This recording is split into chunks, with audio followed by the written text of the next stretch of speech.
form of defeat. Okay? Furthermore, if we realize that present suffering is part of the collective human condition, it too can be counted as part of the inspiration for those efforts, even though they occurred beforehand. Okay? Now, the second dimension in which suffering is defeated through our efforts to alleviate it pertains not to the alleviation itself, but to the effect such efforts have on those who engage in them. Our attempts to ease the travail of others may or may not succeed in a given case, but they can almost always be counted upon to increase cooperation, mutual respect, and fellow feeling among those who participate in them. It has been observed that suffering that is chosen is often easily borne, whereas that which befalls us is a source of temptation. As pertains to the corporate dimension of life, that temptation lies in the urge to sink into alienation and isolation, to take note of the often miserable condition of humankind, of the endless succession of troubles that afflict us all, and the desperate meanness to which so many are reduced by them, and simply to pronounce the whole an irremediable catastrophe. Okay? The natural course is then to avoid as many entanglements as possible, perhaps in extreme cases even friendships and family, and to seek out as sterile a solitude as we find ourselves able to bear, hoping for a life less troubled by the human condition as also less productive. When, however, we undertake to ease the human plight, and in so doing understand our efforts as united to those of others, we reject this temptation and thereby defeat the evil of suffering on the very point at which it is likely to do the most harm. Instead of allowing the fact of human suffering to drive us into isolation, we make it an occasion to forge and strengthen a common bond and a common determination to ameliorate the condition of all. Okay. Now, this development, when it occurs, counts as an aspect of what John Hick has called soul-making, a process by which humans who grow naturally to biological maturity are brought to spiritual maturity through their own voluntary choices, and thereby made ready for the relationship of friendship to which God has called them. Now, the centerpiece of soul-making, I would claim, is the act of conversion, in which we address the rebellion of our own sinfulness and give up a false claim implicit in that rebellion, namely, that we can be effective masters of our own destiny. Instead, we acknowledge that our true destiny lies entirely within the providence of God and can be brought to fulfillment only if we surrender our freedom to Him in faith. There then begins a process of reclamation, in which the damage wrought by sin is repaired and the individual is made over in God's likeness, equipped with virtues modeled after God's own perfections and anchored in that person's individual role in God's creative enterprise. The development of fellow feeling and a temperament of cooperation in the common endeavor of addressing human suffering is part of this. But there is much more besides. Soul-making concerns every dimension of our moral character. Remorse, anger, and bitterness have to be replaced by gratitude, peace, and hope. Attitudes of failure must be supplanted by a sense of worth. Rationalization has to give way to self-understanding. Above all, we need to develop such virtues as humility, patience, courage, and genuine concern for others, to give up selfishness in favor of charity. Now, all of these traits are fostered by cooperative efforts to improve the common lot of humanity. Obviously, however, many efforts to address suffering focus on bettering the condition of particular individuals, family and friends most often, but others as well, even complete strangers, and of course ourselves. Now, as long as they're motivated by legitimate human concern, and there's no reason to exclude ourselves as objects of such concern, by the way, these efforts too constitute part of the soul-making enterprise. Indeed, they may be more conducive to it, concerned as they are with concrete individuals who are bound to possess many of the same shortcomings we do, and may be apt to display them in situations of difficulty. Like activities aimed at improving the common lot of humanity, actions aimed at alleviating individual suffering foster many virtues.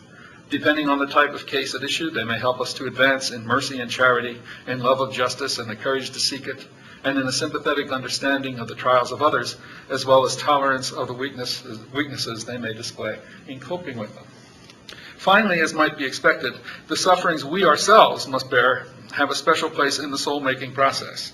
The needs of others, especially those we love, can at times appear very, very pressing, perhaps more so than our own. But our own sufferings are very special to us. All right? We cannot help attending to them, most of us anyway. And as personal difficulties mount, they tend more and more to crowd anything else out of our minds. We may find ourselves unable to work, intolerant, irritable, and anxious for nothing but a happy ending to our sorrows. Because of this, our own suffering presents perhaps our best opportunity for moral advancement. Through coping with our own hardships, we are able to develop such traits as peace, patience, humility, perseverance, and trust in God. And of course, we're also likely better to appreciate the needs of others when we turn again to them. Now, the concept of soul-making has been criticized on the basis that God could have created virtuous people without their having to go through the troubles that afflict our present existence, that dispositions to good behavior need not be established through suffering. I think, however, that this complaint fails to appreciate the nature of moral virtue. There are, of course, innate tendencies to patience, kindness, competitiveness, and the like, but the virtue of charity is not the same thing as a naturally caring disposition, nor is courage the same thing as inborn combativeness. True virtue has to be tested and refined. Someone with the virtue of patience must have tasted affliction and disappointment and seen things through.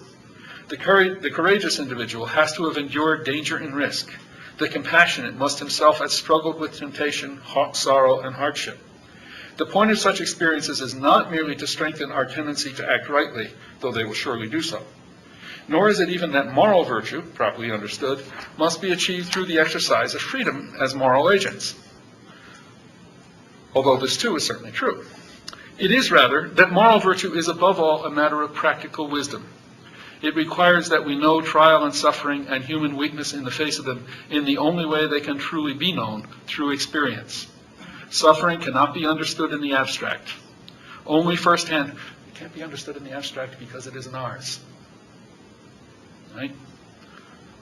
Cannot be understood in the abstract. Only first-hand awareness of the world's pain enables us to comprehend fully the options for good and ill in the situations we face, to judge correctly what action is called for, and to perform it with an attitude of humble submission to God and loving concern for others.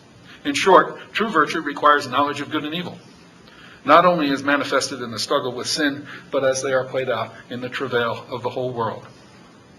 Now, as we advance in this knowledge, we become more suited for God's friendship. Indeed, the process of gaining it is the beginning of the friendship. For to address virtuously the hardships of life is not only to improve ourselves, it is to take up the role God has planned for us in the crucial creative enterprise of overcoming suffering, and by sharing in that project, to begin to be made over in His likeness.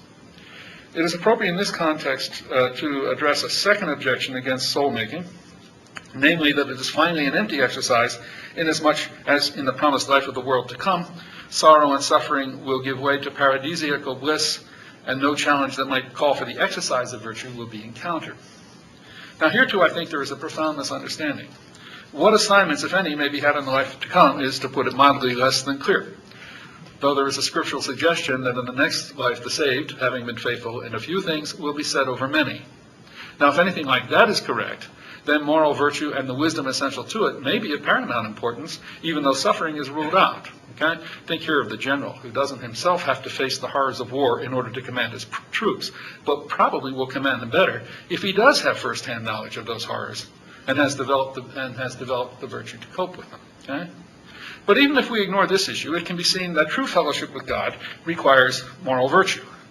One would never claim a right to membership in an organization of combat veterans, continuing the military analogy, I think we're running through this, based merely on one's innate fighting spirit, or asked to be admitted into the British Academy just because of one's native intelligence. Strictly dispositional traits like these provide neither the accomplishments nor the shared experience required for participation in the life of such organizations. And in the same way, merely dispositional traits offer next to no basis for a share in the life of God, especially the life of a God who, according to traditional theology, has no dispositions at all. Right? Rather, as the life of God is comprised entirely in action that is good, so our fitness for companionship with Him must lie in our good actions. Without that, we would have nothing to share. Indeed, to our shame, we might not even recognize Him. Above all, however, objections like these fail to appreciate the fact that in the soul-making process, evil is defeated. Not a surprising thing, inasmuch as proponents of soul-making tend to undervalue that dimension of it also, I think. Okay?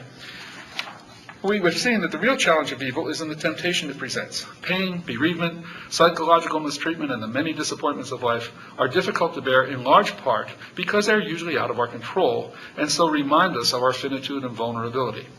As such, they come as a blow to our pride, and they invite us to sink into sullenness and self-pity, to adopt an attitude of indignation and rancor toward whatever God there may be.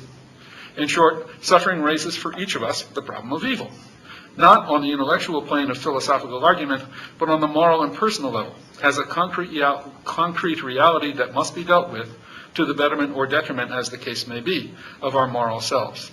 Thus, when we address our own and others' suffering in such a way as to advance in virtue, the suffering is caught up in a larger process which, instead of being brought down in selfish repining, we are prepared in hope for something higher. Now that preparation can occur in no other way.